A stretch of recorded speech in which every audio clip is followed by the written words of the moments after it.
원래 DSR이 수요가 위축시키는 정책이잖아요. 정부의 의도는 가계대출이 과도하게 이제 많으니까 시장 안정시키고 거기에 대한 부작용을 막기 위해서 시행하지만은 실제 이제 시장에서는 수요가 위축이 되거든요. 적극적이고 그리고 시장의 반응이 빠르죠. 대신에 제 개인적인 생각인데 이 효과는 길게 가진 않습니다. 왜냐하면 시장이 여기에 적응하기 때문에 일시적으로 시장은 위축되겠지만은 시간이 지나면서 다시 원래대로 시장은 돌아간다.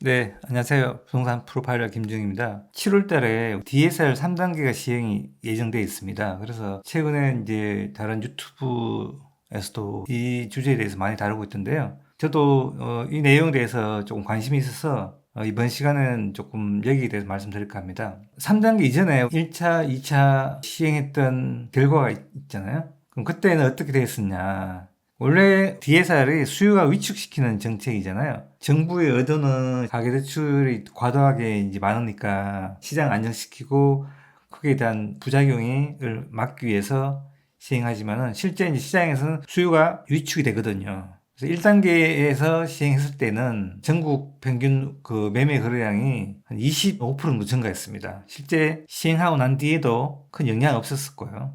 2차는 달랐어요. 2차는 거래가 급감했습니다. 뭐 지역마다 다르겠지만은 서울 수도권이 감소폭이 좀 컸고요. 지방은 상대적으로 좀 적었어요. 지금은 이제 3차인데 3차의 가상금리가 지금 1.5% 정도 돼 있고요. 2차에는 0.75%였거든요. 그래서 이게 이제 시장에 얼마 정도 영향을 미칠지 사실은 굉장히 판단하기 힘들고요. 또 왜 그러냐면은 이번 5월 말에 29일인가요? 금통위가 있습니다. 금리 인하가 아마 될 거라고 많이들 전망을 하고 있습니다. 그래서 금리 인하도 있고 DSR 3단계 같이 겹치거든요. 근데 이 금융 정책은 대부분 다 수요를 위축시키는 정책이거든요. 조금 적극적이고 그리고 시장의 반응이 빠르죠. 대신에 제 개인적인 생각인데 이 효과는 길게 가진 않습니다. 왜냐하면 시장이 여기에 적응하기 때문에 금리라든지 대출 규제 이런 것들은 시장이 잠깐 위축되었다가 그 대출 한도에 맞게 또 내가 주거지를 찾아갈 수가 있거든요.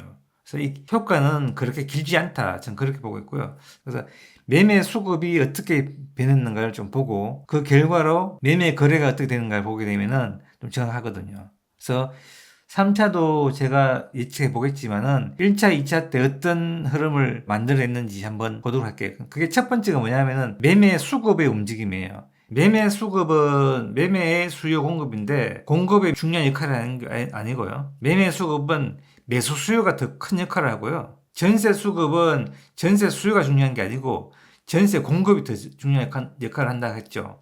그래서 오늘은 매매 수급이기 때문에 매매의 수요를 위축시킨 DSR이 어떻게 수급을 움직이는가를 보게 되면 좀 더 정확하겠죠. 그래서 전국의 이 매매 수급의 흐름을 좀 보시면요. DSR 1차 때 24년 2월이었어요. 여기 매매 수급이 저점을 찍고 상대적으로 올라가죠. 근데 이 근처 때 뭐가 있었냐면은 신생아 대출이 있습니다. 그전에는 특례 대출이 있었고요. 여기에 1월부터 신생아 대출이 생기면서 이 수급을 좀 끌어올릴 수 있었겠죠. 그래서 1차에는 효과가 좀 덜했습니다. 왜냐하면 정부의 어떤 수요를 늘리는 정책이 있었기 때문에 그 영향으로 DSR의 영향 효과가 조금 반감됐다고 할 수 있겠죠. 근데 2차는 좀 다르죠. 원래 1차를 했다가 두 번째를 24년 7월에 하려고 했어요. 근데 이게 좀 늦어서 10월에 했거든요. 근데 시장이 꺾이기는 벌써 7월부터 꺾입니다. 사람들이 미리 대출을 이렇게 해서 미리 그렇게 했던 거죠. 수요가 당겨온 거죠. 지금도 7월달에 한다는 이야기 나오고 난 뒤에 갑자기 수요가 늘어나고 있다고 합니다. 그래서 일시적으로 수요가 늘었다가 다시 줄겠죠. 7월 이후에 줄 겁니다. 그러면서 수급은 좀 떨어질 거라 봅니다. 떨어질 거라 보지만은 전체적인 큰 흐름은 상승과 하락을 반복하지만은 큰 변화는 없을 거라고 저는 보고 있고요. 그래서 7월 이후에 다시 조금 위축되겠지만은 일정 시간이 지나게 되면은 다시 매수 수요가 조금씩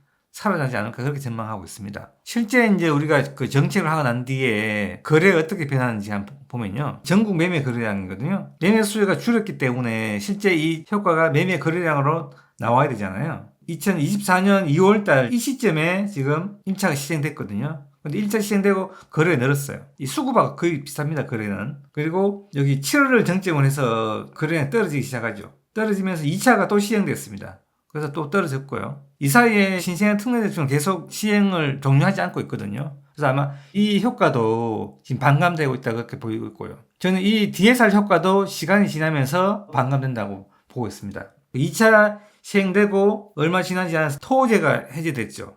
그러면서 거래가 또 급증했습니다. 물론 서울이 많이 그 거래가 증가했고요. 그 다음에 인천, 경기도겠지만 지방은 좀 덜하고요. 전반적으로 시장 흐름은 올해가 작년보다 좀 늘어나고요. 그리고 23년보다는 24년보다 25년이 조금 더 늘어난 추세에 있어요. 그래서 이게 시장의 변동성을 만들어내지만은 전체적인 큰 흐름은 변함이 없다. 저는 그렇게 보고 있습니다. 서울을 매매 거래량을 보게 되면요. 서울은 좀 더 크게 움직이죠. 요 시점이 DSR 1차 시점이고요. 2차가 요 시점입니다. 그리고 여기도 7월까지 크게 늘었다가 꺾였다가요. 다시 토호제가 해제되면서 거래는 급증했죠. 아마 다음 달부터 또 거래가 꺾일 겁니다. 지금 거래가 줄고 있으니까. 이런 과정을 지금 지나고 있는데요. 정부의 어떤 정책을 했을 때 어떤 계층들이 매수를 했는가를 한번 제가 한번 봤어요. 이게 연령대별로 매매 거래 비율인데 제일 위에 있는 그래프가 40대고요.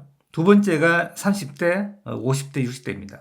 요 시점에 우리가 그래프가 쭉 보시면은 쭉 떨어지다가 거의 바닥 시점에 보금자리 특례 대출 나왔거든요. 1월 달에. 그러면서 거래가 증가하는데 유독 많이 증가하는 연령층이 30대와 40대가 많이 증가합니다. 특히 30대의 증가폭이 굉장히 커요. 그리고 50대와 60대는 증가하다가 최근에는 거의 보합 정도로 움직이고 있고요. 60대는 거의 움직임 변화가 없는 것 같고요. 그래서 매매를 주도하는 연령대는 30대, 40대입니다. 정책의 효과가 시장에 영향을 받고 있는 거죠. 그래서 일시적으로 수요는 위축은 될 거예요. 근데 제 개인적인 생각은 이게 얼마 가지 않는다. 실제 우리가 여기에 움직이는 걸 보게 되면은 한 3달에서 4달 정도는 거래가 급감하거나 수급이 굉장히 떨어지는데 그 이후에 천천히 좀 다시 올라가는 걸 보고 있거든요. 그래서 금융정책이라는 건 단기적으로 우리가 수요를 위축시키거나 수요를 촉진시킬 수 있지만은 긴 시장에서 우리가 시장을 판단할 때는 정책에 의해서 움직이는 게 아니고요. 원래의 시장 방향대로 움직인다. 그래서 최근에 토지라든지 여러 가지 정책들이 이제 해제되고 다시 재지정하고 간 과정에서 움직였던 거는 시장의 수요를 미리 당겨온 것 뿐이지 어떤 시장의 방향은 저는 거의 같다고 보고 있거든요. 그래서 상승의 방향인데 토지가 풀리면서 수요를 당겨온 거고 또 만약 하락이었다면 토지가 풀려도 시장에 영향이 미비했다 그렇게 봅니다. 그래서 지금은 우리가 지방이나 서울 수도권이나 상승의 어떤 조건은 완전히 만들어져 있는 도시는 거의 몇 군데 없습니다. 울산이나 전주, 작은 도시들 몇 군데 있는데요.